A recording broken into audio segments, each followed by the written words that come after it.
Hello, everyone, and welcome to JobBoardGeek. It's the podcast about the business of connecting candidates and employers.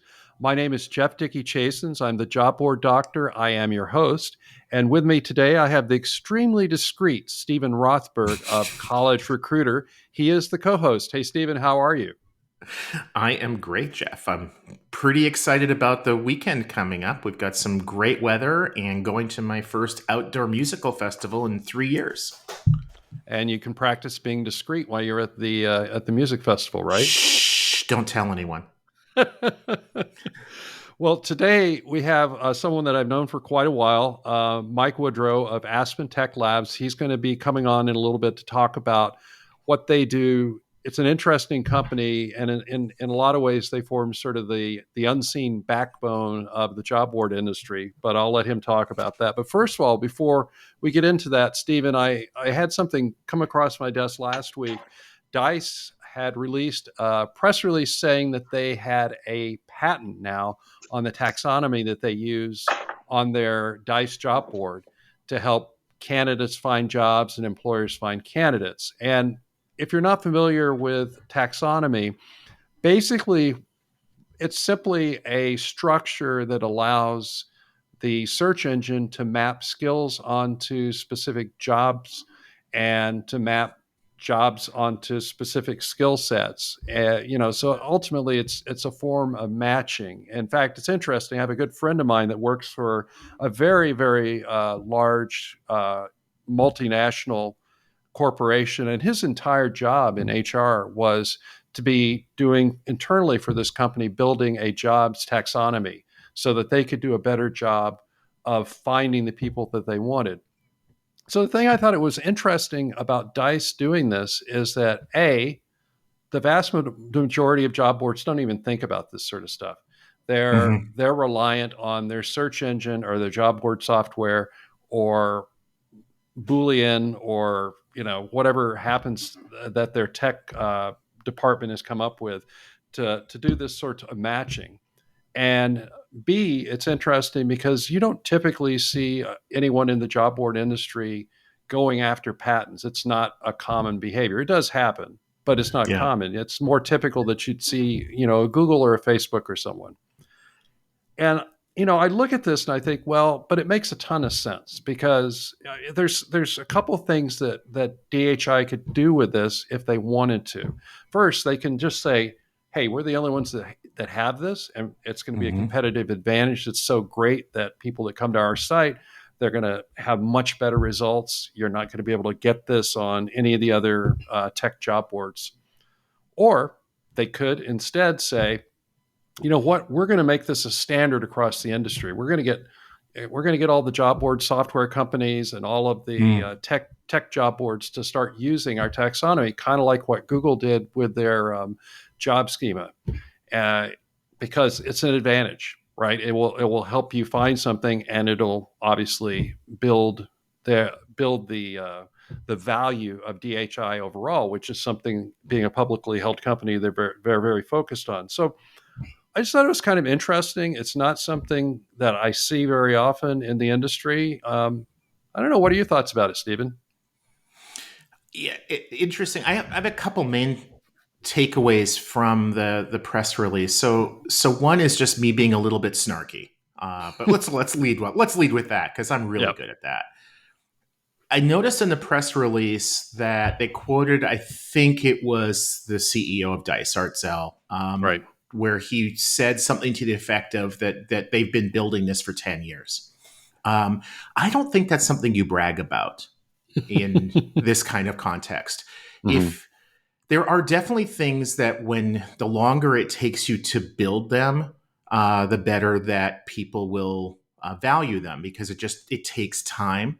I don't think that with tech, having something take 10 years is something to be proud of. I think that it probably really just means that they've been accumulating the data for 10 years and that they're making use of data that goes back 10 years. I thought the press release just could have been written better, drawing on data points from a decade worth of candidate searches. I think that something like that would have been better rather than just our developers didn't think that this was important enough, and it took them 10 years to get around to doing it, which is also how you could read it.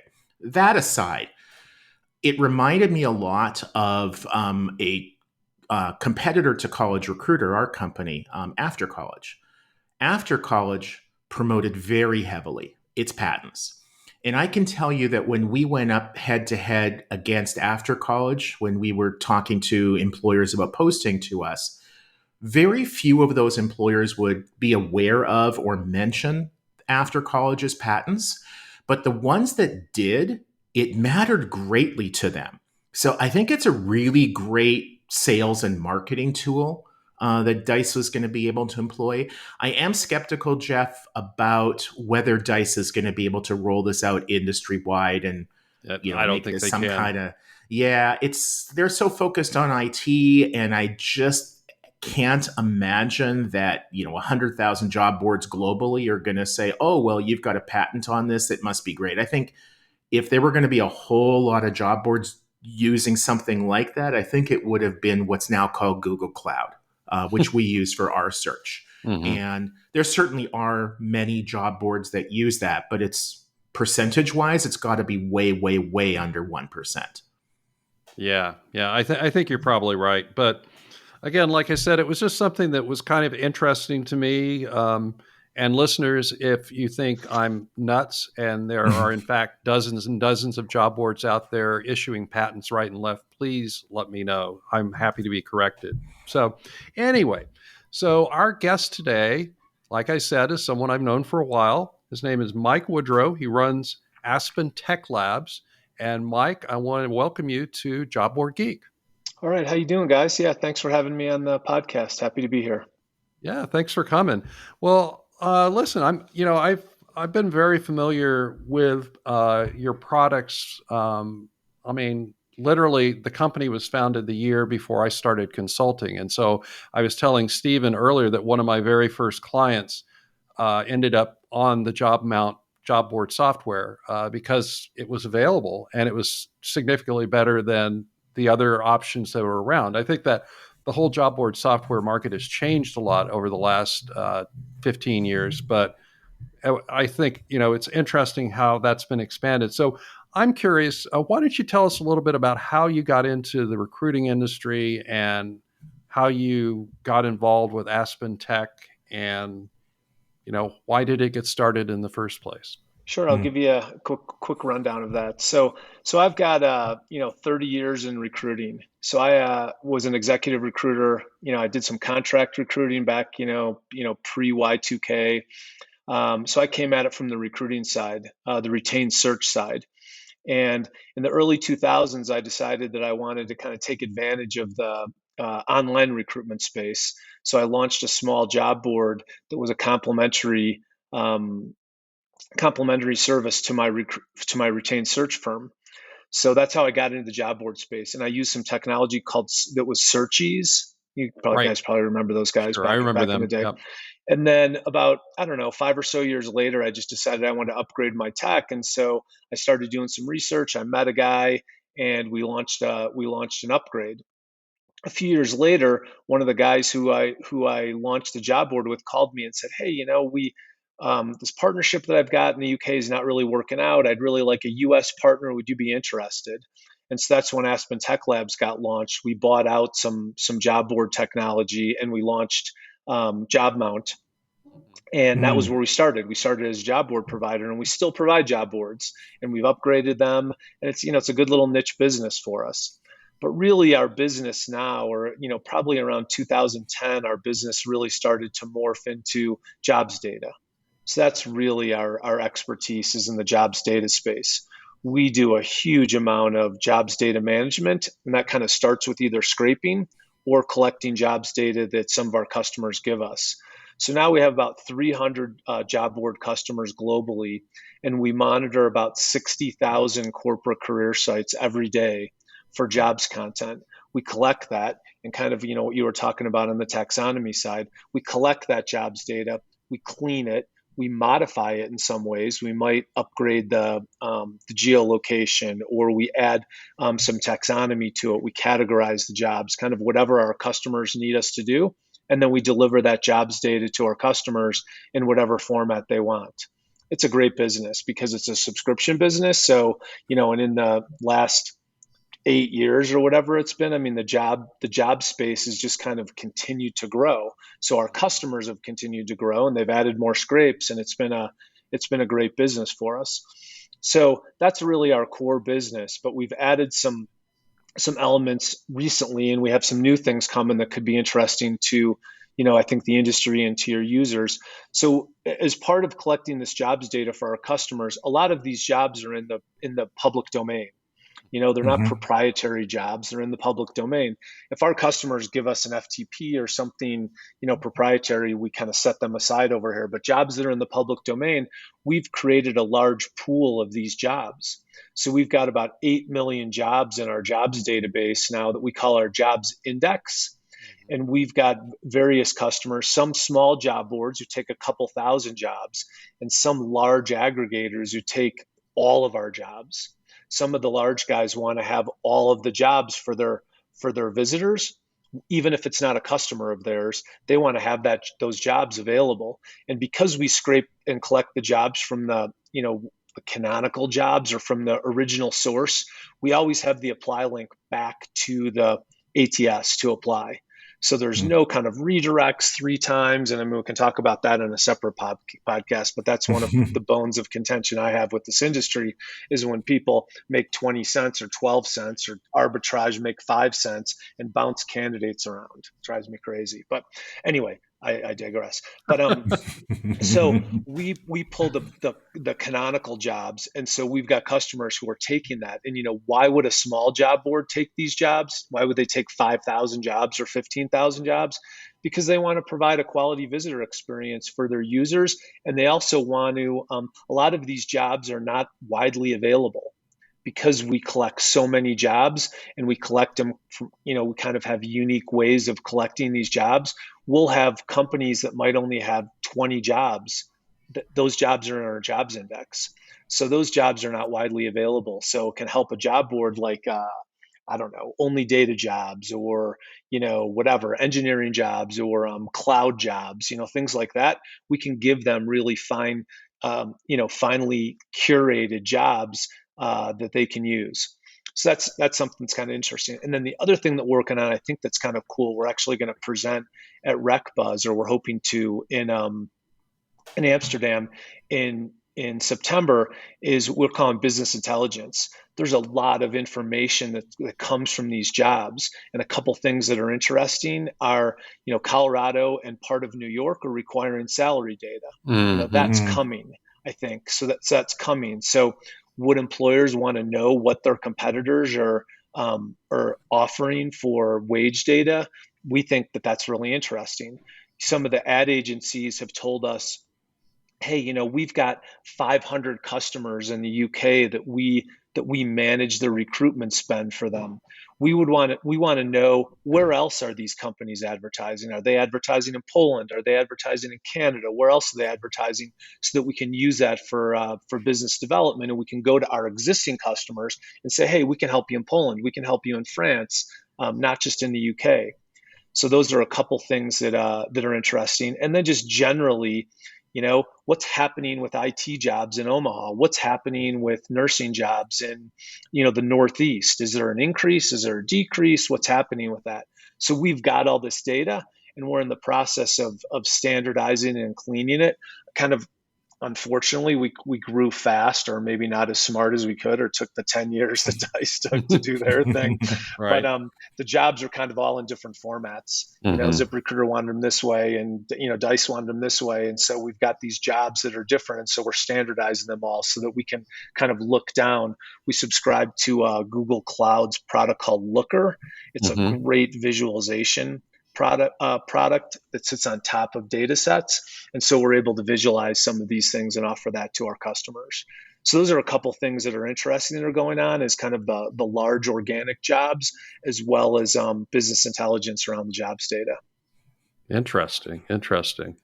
Cool. Yeah, so we're kind of all about jobs data. So if, we don't really deal with candidates, and we don't do matching between candidates and job postings. It's just not a space that we've ever gotten into.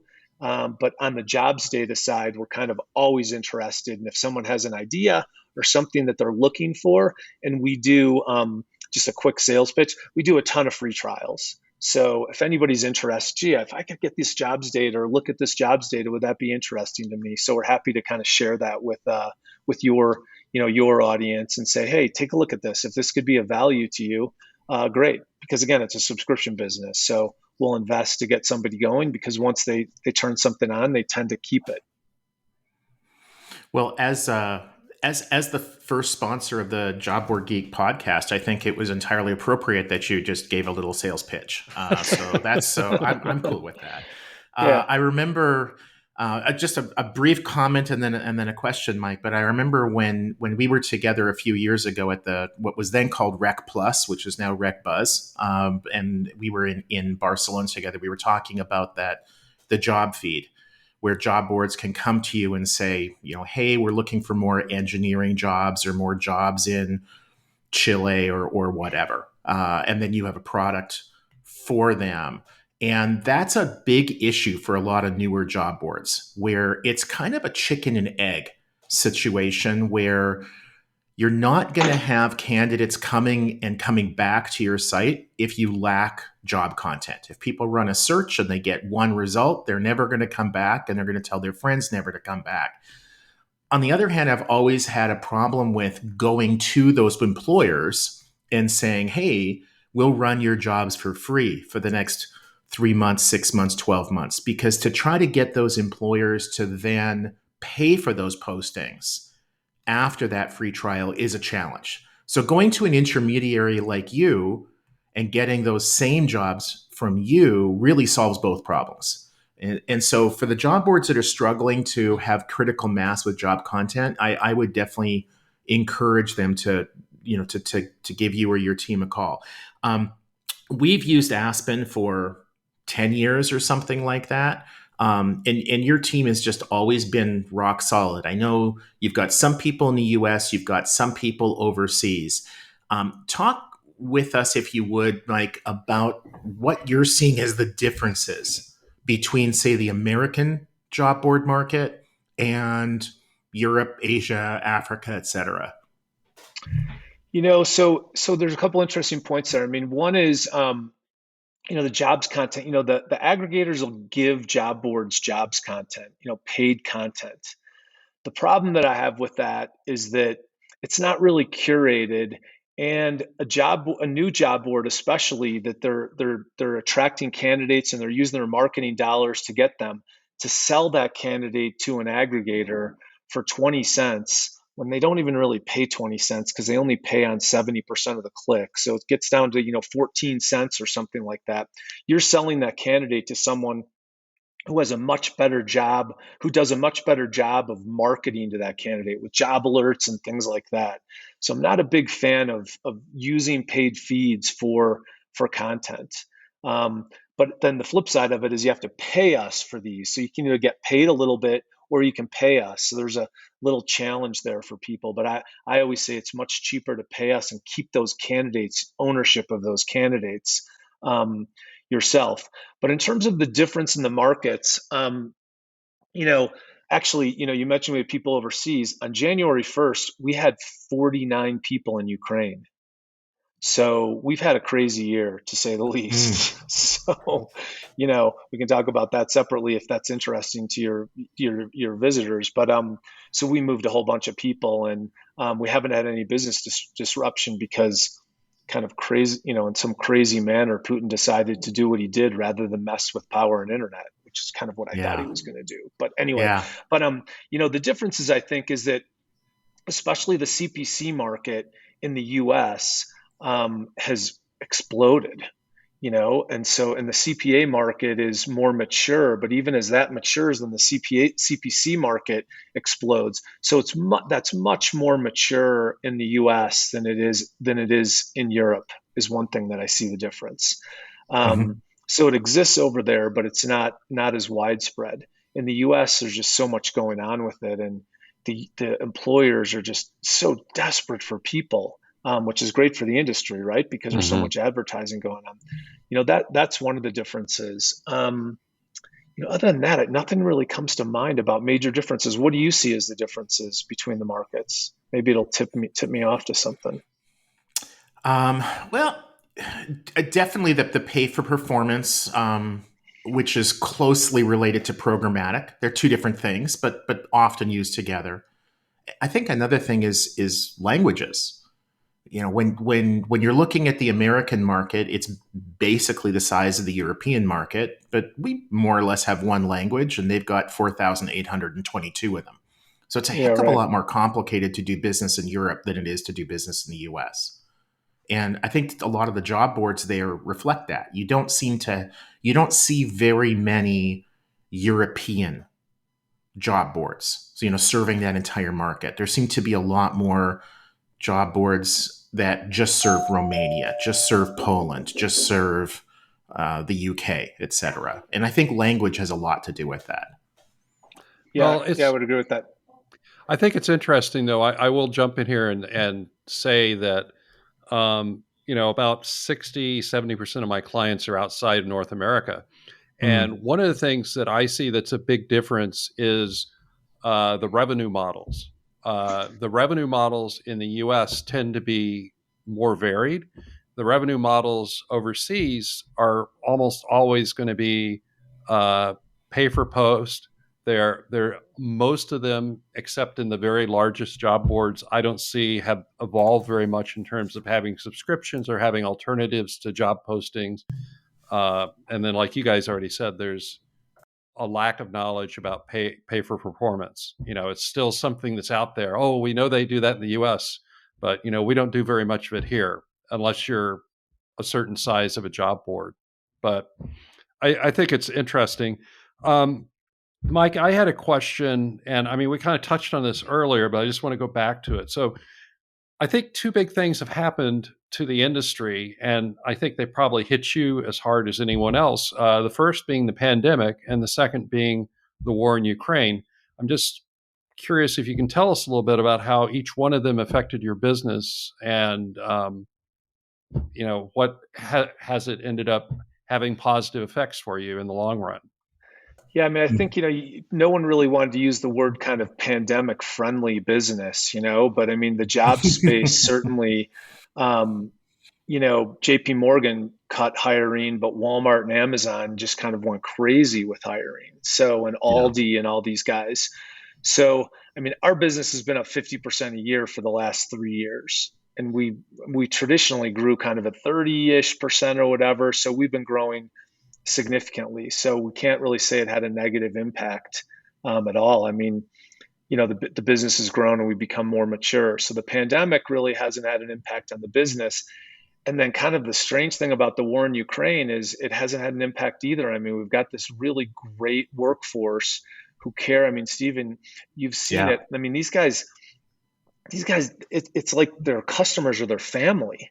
And so I don't know how we built this workforce like this, but everybody, and I think, to be fair, after a couple of weeks, people needed something to do other than follow the news when the war started.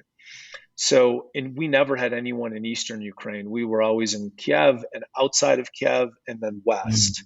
So, I mean, we moved a ton of people. In January, we started moving people because I was worried. And then all of our tech is AWS. So that's all in Ireland and in the US anyway. So tech was never an issue for us. It was kind of support that we were worried about. We started moving people in January, but then, two things happened that people forget about. One is I had some people on a business trip in Portugal when the war started, and their young families were in Ukraine. So that was a problem, right? Because, good news, we had people in Portugal. Oh, bad news, their families are in Ukraine. When they're, imagine if you're of a young family, and our workforce is younger than us. Not hard. Luckily for our customers, they're much more tech savvy than we are. So that was crazy. But we kind of got that resolved. But yeah, so we kind of pinch ourselves, but everybody's been safe. Some people have actually returned to Kiev, which is a little bit surprising, but not really. I mean, people want to go home. People want Yeah. to, I don't know if you saw an article, but that said today that there was the play opened, some plays opened last night, theater opened last night or the last couple nights in Kiev, and movie theaters have opened back up. So people are trying to figure out how to live, but it's tough.